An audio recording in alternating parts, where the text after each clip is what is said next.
Good evening, dear students. I am Vicky sir from Shivam Study Point, प्लाटपुर मोहल्ला, औरंगाबाद बिहार। तो आज मैं आप लोगों के समक्ष इंग्लिश से रिलेटेड, इंग्लिश सेंटेंस से रिलेटेड कुछ स्पेशल टाइप्स का ट्रांसलेशन जो है से बताने जा रहा हूँ। इसको बहुत ही ध्यान से समझिएगा।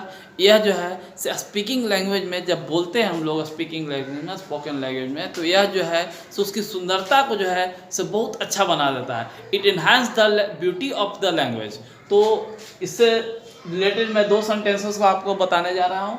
That is the first, in the habit of, और दूसरा फॉन्ड ऑफ। तो इन द हैबिट ऑफ होता क्या है? इन द हैबिट ऑफ का प्रयोग वाक्य में उन स्थानों पर किया जाता है जहां हम किसी प्रकार के आदत को शो करने की कोशिश करते हैं। जैसे मुझे पत्र लिखने की आदत है, मुझे गाना सुनने का आदत है, उसे डांस करने का, नृत्य करने की आदत है, उसे नशा करने की आदत है। तो इस तरीक़ा से जब हैबिट से रिलेटेड हम लोग कोई चीज़ बताते हैं तो उस स्थान पर इन द हैबिट ऑफ का प्रयोग ने की आदत को सूचित करने के लिए किया जाता है। जस्ट एज जब हम किसी चीज़ के शौक को बताते हैं तो शौक के लिए हम लोग जो है सो फॉन्ड ऑफ का प्रयोग करेंगे, ने का शौक के साथ। जैसे मुझे गीत गाने का शौक़ है, मुझे जो है से घूमने का शौक़ है, ट्रैवल करने का शौक़ है, मुझे नए नए फूड्स खाने का शौक़ है, मुझे अंग्रेजी बोलने का शौक़ है। तो शौक़ के सेंस में फॉन्ड ऑफ का प्रयोग, जबकि आदर्श के सेंस में ने इन द हैबिट ऑफ का प्रयोग करेंगे। इसका प्रयोग हम लोग तीनों सेंटेंसेस में करेंगे, प्रेजेंट में भी, पास्ट में भी और फ्यूचर में भी। प्रेजेंट में इसके साथ अर्थात इन द हैबिट ऑफ के साथ और फॉन्ड ऑफ के साथ प्रेजेंट में इज एम आर का प्रयोग करेंगे, पास्ट में वाज वर का प्रयोग करेंगे और फ्यूचर के लिए शैल बी, विल बी का प्रयोग करेंगे। तो इस तरीक़ा से इन वाक्यों को हम लोग प्रेजेंट, पास्ट और future according to the sense of sentence या according to the sense of environment, वातावरण के अनुसार जो है, वातावरण के अर्थ मतलब हम लोग कहाँ पर है उस हिसाब से हम लोग प्रेजेंट, पास्ट, फ्यूचर करके इसका सेंटेंस बनाएंगे।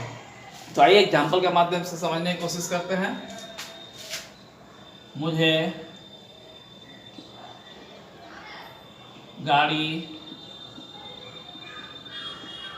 चलाने की आदत है।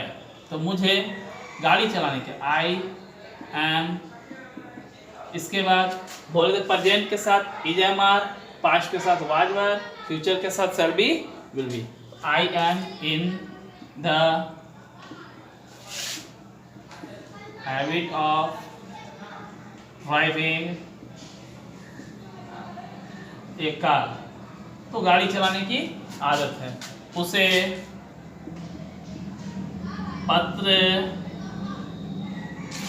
लिखने का शौक है। तो ही, शौक के लिए फॉन्ड ऑफ का हम लोग प्रयोग करेंगे, ने का शौक है तो he is fond of writing a letter. तो इस तरीक़ा से इन द हैबिट ऑफ का प्रयोग आदत को दर्शाने के लिए, जबकि फॉन्ड ऑफ का प्रयोग शौक को दर्शाने के लिए किया जाता है। तो इस तरीक़ा से इस एक कॉन्सेप्ट के द्वारा जो है हम लोग और भी सेंटेंसेस बना सकते हैं। जैसे मुझे नृत्य करने का आदत है, नृत्य यानी कि डांस, नाचने की आदत है। तो I am in the habit of dancing. इसी तरीक़ा से मुझे गाना गाने का शौक़ है, I am fond of singing a song. तो इस तरीक़ा से एक कॉन्सेप्ट को समझ करके हम लोग अनेकों कॉन्सेप्ट टाइप के सेंटेंसेस को बना सकते हैं और इसके माध्यम से जो है से अंग्रेजी लैंग्वेज को सुधार सकते हैं, साथ ही साथ जो है से अपने स्पीकिंग पावर को जो है से बढ़ा सकते हैं। तो आशा करते हैं कि आप इसके माध्यम से अपने स्पीकिंग को सुधारने के एक कॉन्सेप्ट ले लीजिए, इस पर एक जो है से रेशियो तैयार कर लीजिए। आप कम से कम एक सेंटेंस का 10, 15, 20 सेंटेंस एकांत में बैठ जाइए, उस कॉन्सेप्ट को देख करके, पेपर को देख करके बोलते रहें कि मुझे पत्र लिखने का शौक़ है, I am fond of writing a letter, मुझे गाने का शौक़ है, I am fond of singing, मुझे खेलने का शौक़ है, I am fond of playing, मुझे क्रिकेट खेलने का शौक़ है, I am fond of playing cricket. तो इस तरीक़ा से अनेकों सेंटेंस बना करके जब एक बार हम लोग इसको बोल करके प्रैक्टिस करेंगे तो इसके बाद जो है से हमारी अंग्रेजी लैंग्वेज जो है से सुधर जाएगी। और भी वीडियो में इस तरीक़ा का जैसे आपको लेकर के आऊँगा। तो आज के लिए धन्यवाद।